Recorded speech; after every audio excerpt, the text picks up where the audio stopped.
into how you started filmmaking and what your filmmaking is now, kind of your work, filmmaking experience, kind of go into it. Yeah. So I started, when I was in high school, big time hooper. Big time hooper. Love playing basketball. This plays into the filmmaking. Yeah, this plays into the filmmaking. Okay. Big time. Oh, yeah. Yeah. And so I always watched YouTube, and there was this guy's name. He had the channel called 10,000 Hours in the Lab, little combo channel. And this guy named Devin was a basketball trainer and filmmaker. And then he would get these guys, and for 6 to 12 months, he would train them, and then he would drop episodes of cinematic. Basically, it was like a cinematic episode series of documentaries. Cool training. They're off the court, on the court. It was like these whole storytelling things about this guy training these kids. And so it was like, I love basketball, and then that's when I was like, dang, this is cool. Filmmaking kind of sparked in my mind, and so that's when I bought a camera. First camera in high school. Which camera was it? A6300. Okay, that's a solid camera. Yeah, it was solid. Sony for life. Sony for life. Always. So I got the A6300. Don't know why. So I was actually deciding between that and a Panasonic. But that's the GH. GH. It was like the GH3. Yeah, but those were solid. A lot of people get those to start. They were solid, but I don't know if I can say this, but I think Panasonic kind of fell off. But anyway. They have Chris Howe uses Panasonic now. Or Lumix. He uses, I'm sorry. Lumix. Yeah. No. But anyway, so that's when I got my first camera. Started shooting. Just stuff for fun. I mean, it was bad, but stuff for fun. And then went to college. Didn't shoot anything my freshman year because I played basketball. Didn't really have any time. And then whenever I transferred to A&M, which we can get into all that. But when I transferred to A&M, I picked up a camera again, shot a couple weddings. I was like, dang, I love this. Sophomore year? Yeah, sophomore year, I think is when I shot my first 2 weddings. Yeah. Then my junior year, I shot a couple more. Senior year, shot a few more. And then when I graduated, I was like, man, I didn't know what I wanted to do. So was there a skill level jump between graduating college and when you went full time, or when you're like, oh, I'm finna do it? Yeah, so that summer, I think that summer in the first 3 months, I was like, because that summer I had 1 class at A&M, so the rest of it I just YouTube and just taught myself. And then after that, whenever I decided, hey, this is what I'm gonna do full time, I was just like, all right. And then I started investing in education, that kind of stuff, and then just started learning as much as I could, and then just jumped full time right after college, which felt super scary, but Lord was faithful. This is year 1, and praise the Lord, I booked 25 weddings this year. That's awesome. Which is awesome. That's really awesome. And so it kind of opened up that. I don't necessarily, and obviously filmmaking wise, I enjoy shooting weddings. I want to shoot weddings long term, but I also want to shoot. So would you consider yourself a wedding videographer? You feel like? Yeah, right now for sure. Yeah. That's my main. My main sort of 90-10. You're shooting 90%. Yeah, I'm shooting 90% weddings right now, and then 10% other stuff. What are the other 2? You said you had 2 other things you do. Yeah. So I've been shooting. 2 other kind of categories. I shoot some. I guess you would call it basically I shoot all the Instagram shorts and Instagram content for this coffee chain in Austin. And then I didn't know that. You use Instagram Reels? Yeah, so actually they're starting to do more Reels. I've been trying to. But they do YouTube Shorts? But they don't do YouTube Shorts, but it's just short form content. Okay, gotcha. So nothing over a minute. Sure. Everything's for YouTube, Facebook, website, old school media, Instagram. All of it. Got to get with the Reels and the TikToks, baby. I know. We got to get them on TikTok. But so I've been doing all that for them. I want to do more of that kind of stuff, and then I also want to get into some short form documentary filmmaking type stuff, because that's what I feel like. I would say I do film. I enjoy filmmaking because I enjoy the storytelling aspect of it. People watch videos, or people tell stories. Because people forget stuff. That's why we tell stories, because we forget stuff. And so that's the whole reason we always are sharing stories as people, to remember things and feel emotions and those kind of stuff. So that's why I do filmmaking, because I enjoy, even in conversation, I enjoy telling people stories. So what do you think for you, and I guess a video in general, because it's all personal preference, but what do you think makes a video captivating, or dang, that's a good video? What is that metric for you? Okay, so this is actually a great question, because this is why wedding filmmaking is hard, is because there's So a good video has to have some form of conflict in it. Like some arc. there's got to be some story arc. But like in a wedding film, it's like this. It's linear. The day starts, in most wedding films, the day starts, you know they're getting married, and there's nothing to like keep you engaged. So that's like why wedding filmmaking is kind of fun, is because it's like, okay, I've just been trying to figure this out. Like, this has just been kind of realization to me, but how can I insert some of that? Yeah. There's just like a lot of wedding videographers, filmmakers that I follow, and they're always talking about inserting conflict into your wedding film. And conflict is. Isn't like, sorry, go ahead. But that's what you said that, and that spurred a thing in my mind because I have like I remember I was talking to you and I was like, I don't really like the cookie cutter. Yeah. But by cookie cutter I mean linear, just like the same thing over and over. But by conflict, we all know it's linear, but how to make it the most captivating and do the most unique type of edits and tempo changes and sound design and all these things to make it next level, because it's already going one direction. How to make something linear feel as unlinear as possible. Exactly. That's that why makes you sense. see I don't know, you can go into this, your style, you go like chronological, but like the storytelling when you the couples read letters. They read letters and you go like read letters, shot, but then sometimes you go golden hour, chronological, golden hour, chronological. Like what is like your format? How do you what's your favorite way to go about it? That's a great question. I think I'm still trying to figure that out. Like, I feel like I'm pretty chronological. I don't want to be chronological, but you have to be like so thoughtful about how you do like an unchronological edit so it's not confusing. It has to be consistent, it has to be intentional to where they know what's going on. It has to be telling some kind of story, else it just looks like, because if you go you close your eyes and you just sliced and diced and threw it together. Yeah. So figuring that out, like how to be non-chronological with it.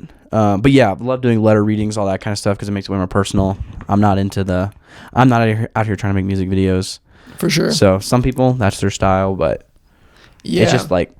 And sometimes when the audio screws up, the Zoom H6 or the ATG don't work, like you gotta throw some cool cinematic love type music behind it and call it raps. It's like, because if you think about it, in like 20 years, if they watch it back, are they going to care about like the song you chose, or like hearing their husband or wife from like 20 years ago tell them they love them? That's like, I feel like that's way more important. Yeah. Elements to make a next level wedding film: sound design, which consists of audio, people speaking, actual sound design, sound effects, sound packs, whooshes, deep bass hits. Yep, like risers, sounds, all those good things. And then like transitions. That's one of the things. So my favorite. A lot of that may not mean anything to anybody because this is like a Christian podcast. But it's fun to talk about. But for me, the element that really makes my weddings, what I want to do to make my wedding stand out is a fast sequence. Yeah. Like Sam Coulter, we watched him the other day. That's like my inspiration into filmmaking, like that style, like transitions, speed, tempo, like making a camera feel like it's going one direction. So what I try to do is in the beginning, do like some masking, some cool fast transitions, then linear. Yeah. Dropping in intentional fast sequences to like get the viewer off their seat when it's like, oh, this video is kind of dragging on. Boom. Yeah. Well, and we talked about this. That's why, so they know, but that's why one reason is fun when we shoot together is because we shoot kind of different styles. And we're like very similar, but we also shoot very different, which like pairs well in like the edit room and all that kind of stuff. Because Josh, very stagnant. I said earlier, stagnant as in stagnant shooting, not a stagnant video, like the video is stagnant, but very still. And the analogy uses dot guy. We make fun of you because you're a big dot guy. Big dot guy. Big dot guy. Documentaries are very still. Yeah. Very like what's happening in the frame and letting you sit there. Whereas, music videos, travel videos are more like gimbal shots, always moving, always doing something. So I'm always doing gimbal shots, always doing movement, and you're always stagnant. So when we shoot weddings together, it's kind of cool because you, like the wedding I shot at the Arlo, I completely missed on some shots that you saved me at, and the stagnant shot saved me. And when you same when you shot with me, I was like stagnant the whole time, and I was like, this video's getting boring. I look through your folder, boom, gimbal shot. I throw in gimbal shot, and we're like good to go. No, bro, like if we need to start doing weddings together, start doing a double charge. So we can shoot together, plus both get paid our normal rate. Yeah, facts. That would be the way to go. Facts. But one thing I wanted to, I guess, bring up. Sorry, we because we've been talking about filmmaking. I know it's a Christian podcast, but they go hand in hand. In this, I kind of want to go back to the storytelling aspect real quick. Sure. Back to like the conflict point. Like what makes a good story, and this is like kind of a, I don't know, maybe a segue.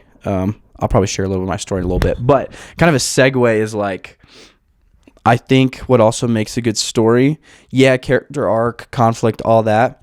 But I feel like in every like good, think of every good movie you've seen, every good documentary you've seen, it's like and people will probably clown me for saying this, but there's like a redemption story in every single one. Every good movie, like every single one you think of, like every single movie, there's like a character has a flaw, you redeem it, in the end is like. And sometimes it's every story has it, but the good movies hide it better. Yeah. The cheesy movies, it's like super obvious. But like that redemption, I just think like that.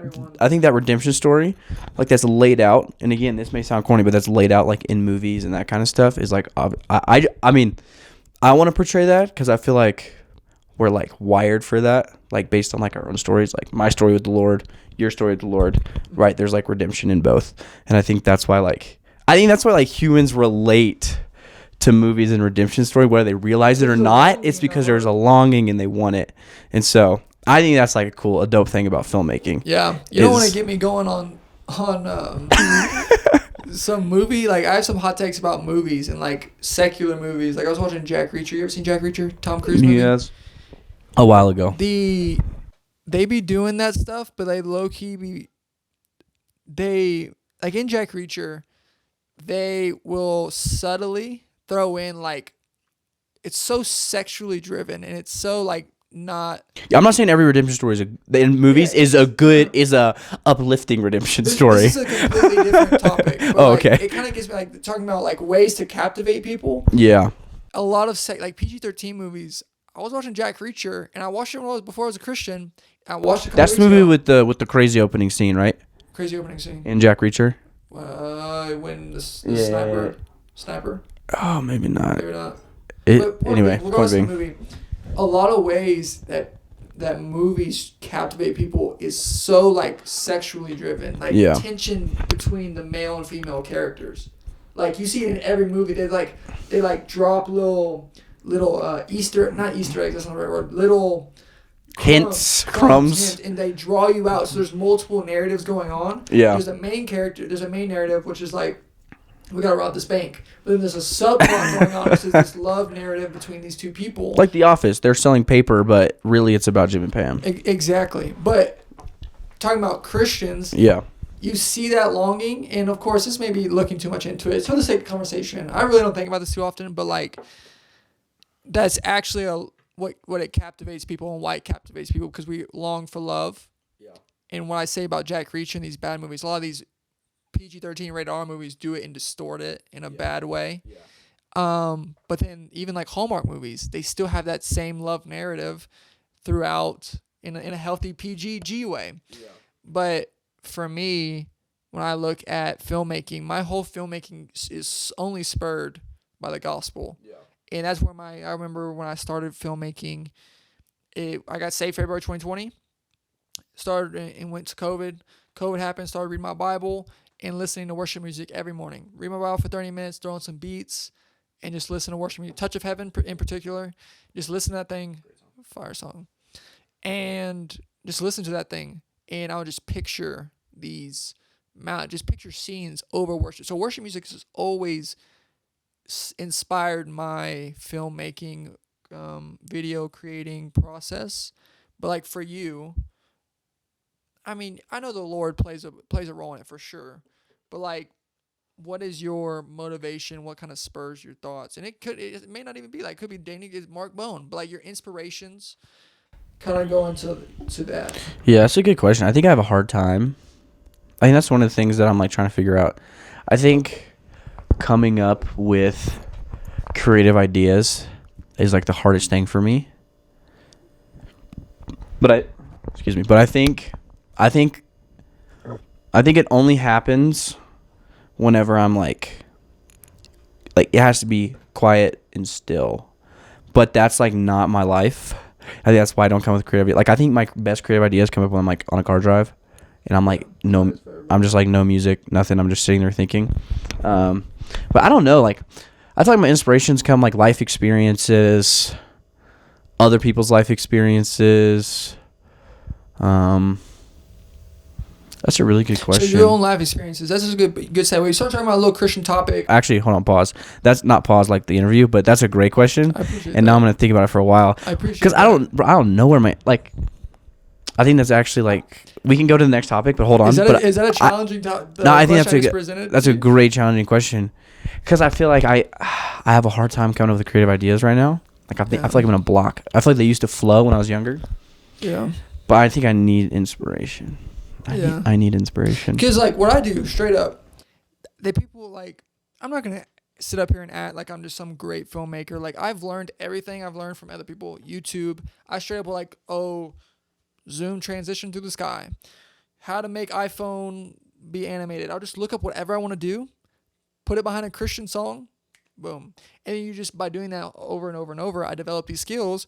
And what I do, I pick a Christian gospel song, a Christian gospel topic, and then over the course of creating so many like music videos, I'll just overlay videos over Christian or clips over Christian songs, developing these skills. Then I can go make a wedding. And they're like, "Oh, you're so good." I'm like, dude, it's just like YouTube. It's just like I don't claim to be this good guy. This good filmmaker because it's just learning from other people, and then making. Yeah, and we've talked about this a lot. I feel like, and this is on more than just a filmmaking level, but I think my creative ideas are hindered by like the fear I have inside of me, because every time like an idea will pop in my head, I'm like, nah.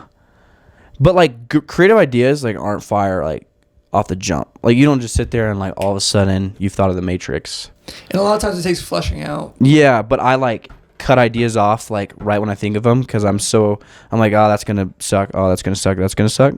And so I think like this fear that like fear of man, fear of judgment, fear of what people are going to think of me by creating something like that I want to make keeps me from doing anything. And that's that's not healthy, guys. Yeah. So but I'm just going to call it like I call it like it is. So we're tiptoeing around this Christian topic. Share your story, experience with the Lord, how your relationship with the Lord has grown, changed over the years. Talk about it. Let's do it. Okay, so I'm not going to go okay, I'll go back. Yeah. All right. Yeah, so I said yes to Jesus, 8th grade. I remember like I know I said yes to Jesus that day. I was talking to my dad. I was like going through some stuff, and my dad laid out the gospel for me, and I was like, that makes sense. I don't know why it made sense. Like I'd always like known these things, but it made sense in a different way that day. I was like, all right, I was like, I need this. And so that day I said yes to Jesus. And then all throughout high school, like, so I grew up in a small town, like Blanco, Texas. Yeah. There's like, literally maybe 2,000 people there. So I was Josh, Christian dude, went to church, youth group, Young Life, whatever. And so that was just kind of like who I was. My parents were very involved in both of those things. So it was like, it was expected of me. So it was never something I don't think I ever owned it for me in high school. I just was like, all right, I'm going to do this because it works out for me. It's not bad. I got a good life. And so going through, that's just kind of, I rolled through there in high school. It was chill. And then when I graduated, had the opportunity to go play college basketball. Went to this school north of Dallas, Austin College, which another crazy thing. Yeah. Me, Cole. So I guess I'm one. I guess you're older than Cole. So I played freshman year at Austin College. We were in Shriners Conference. Horrible year, about to get there. Horrible year, bounced, got out of that place. Yeah. Not horrible. We'll get into why it was horrible. Yeah. I met some great people there. But the similarity was I went to Schreiner. Yeah. Had a horrible year. Met great people. Went to A&M. You went to A&M. Same Yeah, story. same story. Similarities, both basketball. But Austin College, I met some great people there, good people. But I'll get into why I needed to leave there. But I ended up going there my freshman year, playing basketball. It was going all right. We had some tough circumstances occur right before the first game, which was super tough. Which I don't know. I'm not gonna go into detail there, but it was tough for like all of us as teammates. And so after that, the whole season was like a struggle. And so, but when I got to Austin College, I like was at this point in my life where I was 6 hours from home, and I was like, I can reinvent the wheel. I can be new. I can be new Josh, different Josh. Sure. And so when I first got there, I was like, I'm gonna just keep doing the same things. Like, I know I was saved. Like, there was always tugs in my heart. Like, hey, like follow me, follow me. Walking with the Lord, but you were saved. Yeah, I was saved. But I just wasn't walking with the Lord. And I tried to run from Him. That whole first 6, 7, 8 months, I was trying to run from Him. I was trying my best. You can't really do it. But originally, I was trying to stay like Josh and who I was, like in high school. But then I was just like, it just wasn't cool there. Like, it's not what the people were doing. So clarify, you talking about you wanted to be a Christian? Yeah, I was like, I'm gonna keep walking with the Lord in college when I first got there. But it was just like, yeah, it wasn't the norm. It's not what any of the people were doing, you know, just living different lifestyle, partying, that kind of stuff. And I was like, all right. I tried to say, I said no, and I said no, and I said no, and I said no. And then eventually I was just like, let's go party. I can't say no anymore. Yeah. And so we did that for a while, and it was just like draining. It just wasn't fulfilling. And so I did that for a while. And then one morning I just woke up and I was like, bro, I'm like, this is not who I am. And I remember the Lord. I'm like laying in my bed. And I just remember the Lord being like, I mean, it was not audible or anything, but I just feel like His voice was saying, you're my son, but dude, like, you got to follow me. And it was just like that. And I was like, you're not wrong. And so I didn't know what that looked like. So I ended up locking myself in my room for the next couple months, or at least trying to. And that wasn't a good response either. I just locked myself in my room, and that was tough. Got super down. I'm like a jovial, outgoing guy, like to talk to people, laugh, have a good time. And I was just in my room playing video games. And I don't play video games like that. Never did in high school ever. So that was the next few months, and then after that, I was like, this is just not good. And so after that year ended, this is actually crazy. So we did this when we were talking earlier. This is actually a moment that changed my life. Big time. So I kid you not, I'm mowing my grass. I'm on my lawnmower, and I'm like just right, just rocking across the field, mowing the lawn. And my dad, I'd been home for like a couple weeks from college. My dad drives into our yard in the Suburban, like all the way into the yard, pulls right up next to me. I'm like mowing the lawn, like he's in our yard, and he rolls in the window and he says, "Get him!" So I get in the car, and he drives me up to. We have this like cross where I grew up, and he drove me up there, and we sat down next to it, and he was like, he literally looked at me and he goes, "So what's up? Like, what's going on, bro?" And But he had no idea. He had no clue what he just could tell that I was just like in the dumps, like down, like I was not myself. And I like immediately broke down and just like sobbed, like cried. And I'll never forget this, because I literally told my dad how my entire year of college went. And like, I was a good kid in high school, like good kid, whatever that means, right? And I like laid out all this stuff, and he looks at me and he goes, "Josh, I still love you and I'm proud of you." And in that moment, it was like the closest thing to like the love of Jesus on this earth that I think I will ever feel in my life. Like I get I get the chills talking about it. Like my father looked at me and like said that, and it was like it's not like I took my dad's inheritance and did all this, but like for me and my story, it was like a prodigal son moment with like my earthly father, and it just showed like the grace of the Lord to me tangibly. So after that was like super healing moment, because I felt like, all right, people know about what's going on, so I can like heal. So then after that, I feel like I'm talking a lot, but after that, mentor Aaron Taylor reached out to me. Well, he wasn't at the time. I hadn't met him yet, but he asked me to work this summer camp, and he was just like the best demonstration of, like, he was a 25-year-old dude. At the time, he was about to get married. Actually, I think he was 24. Anyway, he was like 23, 24, about to get married, and he was leading the summer camp, and he just took a bunch of us dudes that were fresh out of high school, first year of college, and he just like walked with us, and he was just a great representation of servant leader, being strong but being gentle, and he just like spent time like discipling us and hanging out with us. Like, we would just hang out too, and it was just like I had never had an experience with guys that love the Lord than I did that summer. Like, they're my best friends to this day still. Like, we talk every single day with some of those guys. Yeah. And it showed me that, like, okay, I'm not supposed to do this alone, because I was doing it alone at Austin College and it didn't pan out, clearly. And they showed me that this life isn't meant to be walked alone. Yeah. So after that, that's when I decided I needed to transfer to A&M. What did you say about Austin showed you... Aaron, sorry. I'm sorry, Aaron. Aaron showed you what it was like to be a man walking with the Lord in terms of like men being gentle like Jesus. Yeah, he showed me. I felt like he really laid out that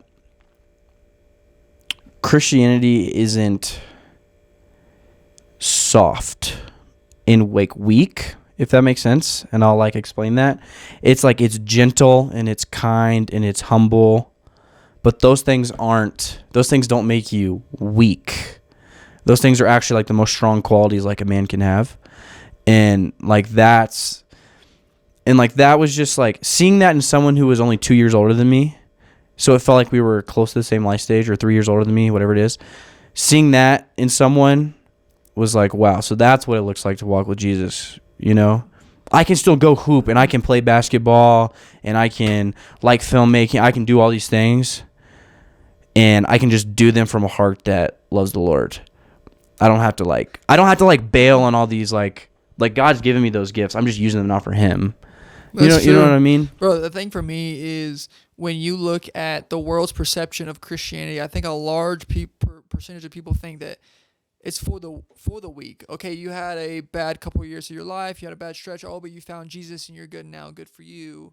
Kind of like pat you on the back and that's good, but like I'm a successful, I'm not soft. I didn't get beat up by high school or college. I didn't get depressed, so I don't need Jesus.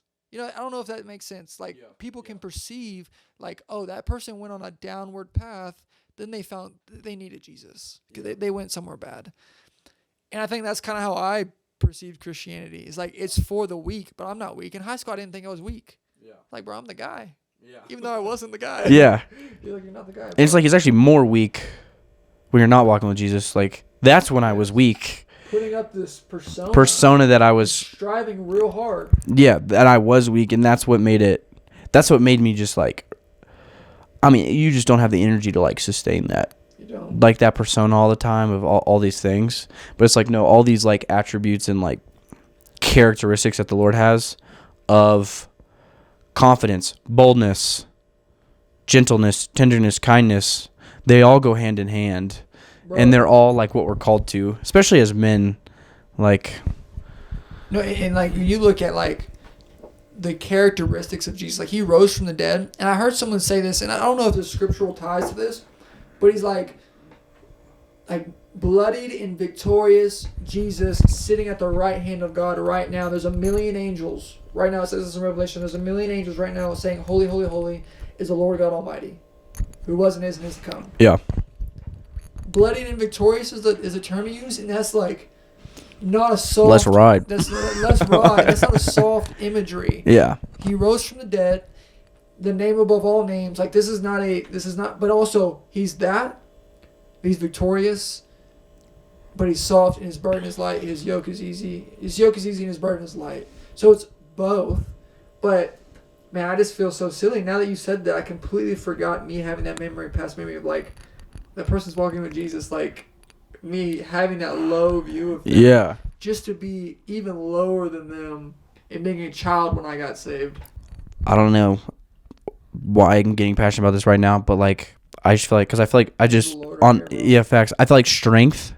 I just feel like strength is so not like seen.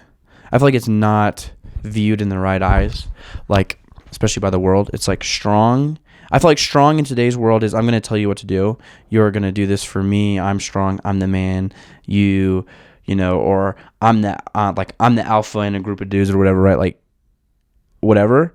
But like I feel like strength is like sure there's times to like lead with your voice and that, but I feel like strength is how can I serve you? Strength is what do you need? Strength is how can I lay my life aside and inconvenience myself so I can serve someone else. That's way stronger than hey, you serve me personally. Okay, that's what bosses, CEOs today, like, oh, I'm going to get to a point where I'm a CEO, worth $10 million, I'm going to have 50 employees under me working for me. Yeah. And it was cool because I saw, Iconic, the Instagram that makes those posters. They started a podcast, and one of the guys got up there. I don't think he's a Christian. I'm 90% sure he's a Christian. He could be. I don't think he is. He was looking at a poster, and it said leading from the front versus leading from the back. And it was a picture of a dog sled in the snow. It was like society's picture of a boss at the back of the sled being pulled by the dogs, the huskies. What a real leader is he was in front of the dogs pulling. And it's so funny. There's two thoughts in here. Is like that's what you're talking about. That's what a real leader is a servant. But that's a secular person, not even a Christian, talking about being a servant leader. So it's so cool how I say it's cool, but like the world even sees in Jesus seeps into the world's perceptions of motivation and how business should be run and how leaders, but they're just missing Jesus. But these are biblical themes that worldly people are believing for. It's like, bro, like that's awesome, but you can be a servant leader, but you don't have Jesus. And it's interesting, like you look at the Bible, like I can think of like two polar opposite instances with Jesus that are both that I see as strong. Like he goes in the temple, right, and everything's like out of whack. They're like selling stuff in there and all that kind of stuff. And he goes and he flips the table. And he's like, yo, this is wrong. And he stands up and he's like, he flips tables and tells people to get out. Mm-hmm. And then the night he's like betrayed, when you think he would like swing, the dude gets his ear chopped off and he heals the man. He heals the dude that's literally about to send him to his death. And he washed the disciples' feet too. Yeah, and the night of he washed the disciples' feet. Then his enemy comes and attacks him, and he heals his enemy. And it's like, okay, those two things are. I just think it's interesting, and I think it's. Yeah. I just think we could. I mean, me too. We can all do it better. So that's a word, bro. Texas A&M. Texas A&M. Yeah. So going into Texas A&M. Yeah. So after that summer that I'd served, I literally all my athletic forms were due, and I was like, I can't do this. So I called my coach. I'm like, hey man, I'm out. And then I transferred to Texas A&M, lived with some people off campus because I was at Blinn at the time because I didn't get straight in because I missed like the date to apply because I decided so late. Yeah. Whatever. But and so I'm at Texas A&M, and I did Young Life in high school, which is like ministry for high school kids. And so my sister had done it in college.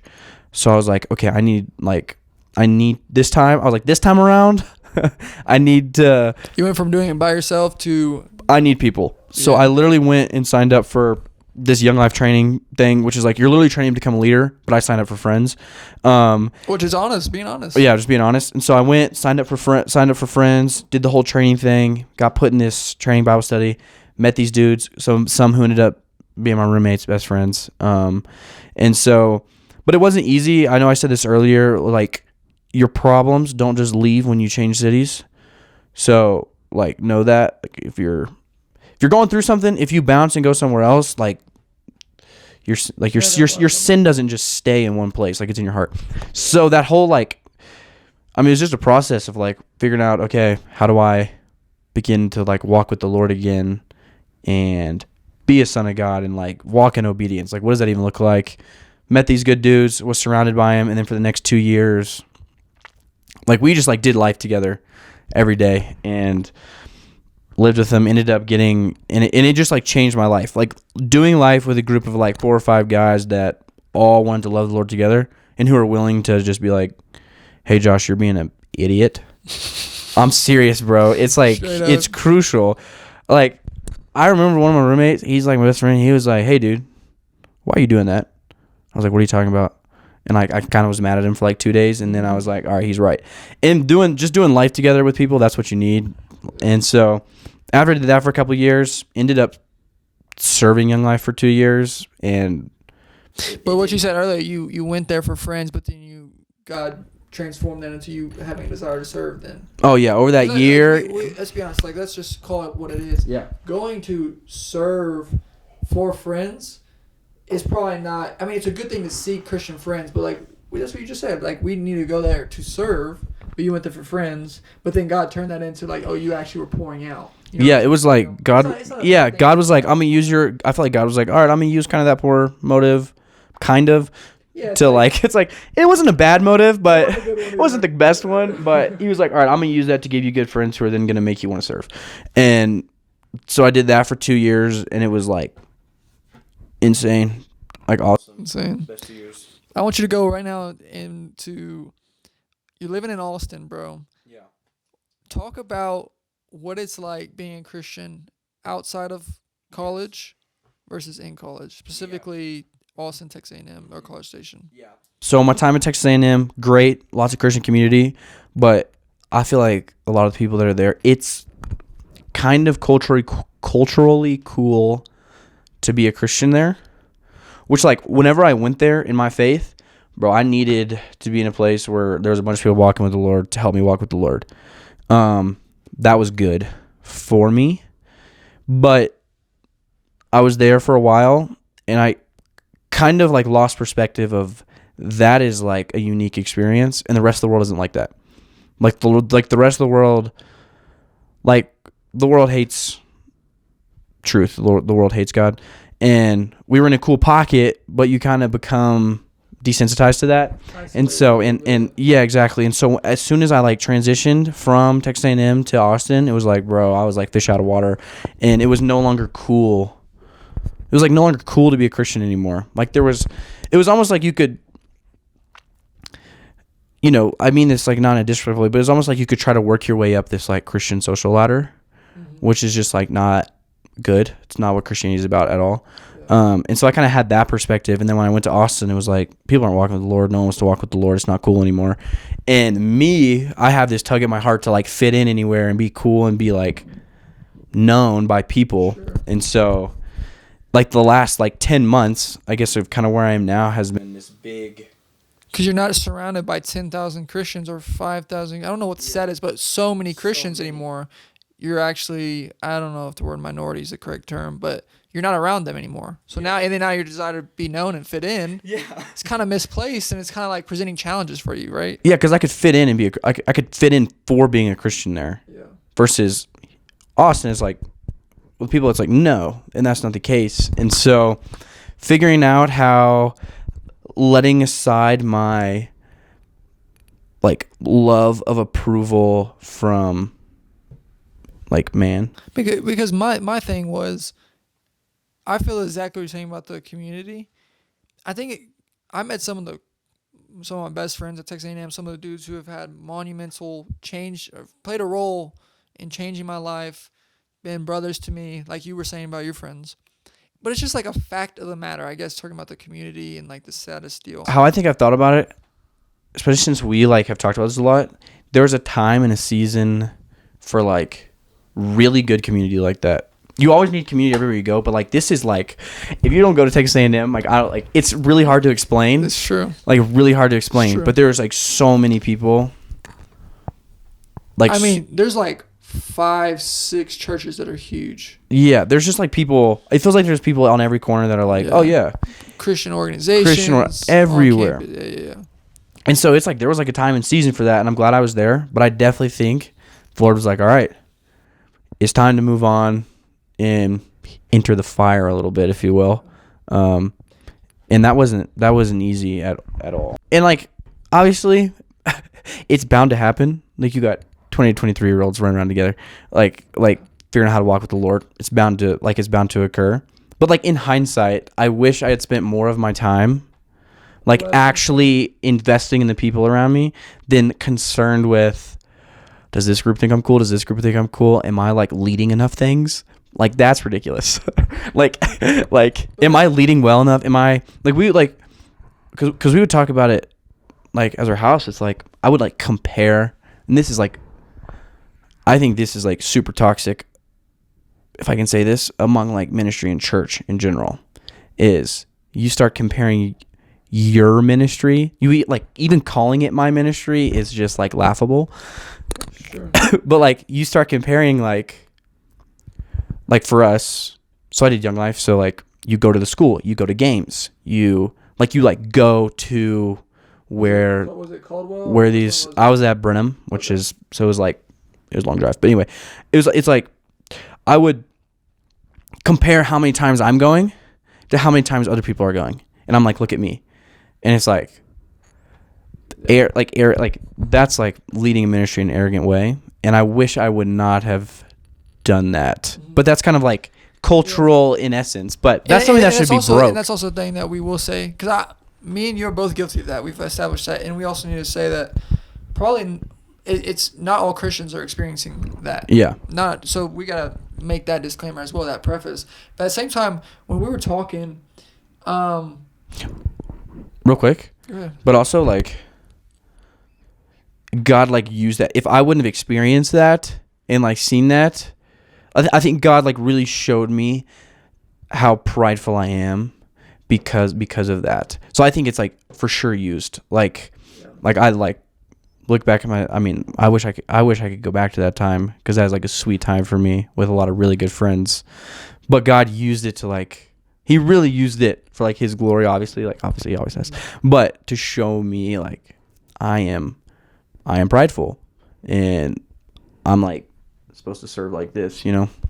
Yeah. So, well, bro, we've been going for a fat minute. Bro. Plug your Hardwick media, plug your socials, let the people get in contact with you. Yeah. If you want your wedding filmed, hit me up at Hardwick Media Weddings. And then Josh Hardwick Films. I'm going to start posting my other kind of content and stuff there other than the weddings. Yeah. So personal projects, all that kind of stuff. So if you want to follow me, you can. Give him a follow. Come on now. Give me a follow. So. But I appreciate you coming on, bro. Appreciate it. So much encourages me. I know he would provide y'all some encouragement. Just such a blessing. So I hope this was a blessing for y'all. And that's all we have today. So we'll see you in the next video.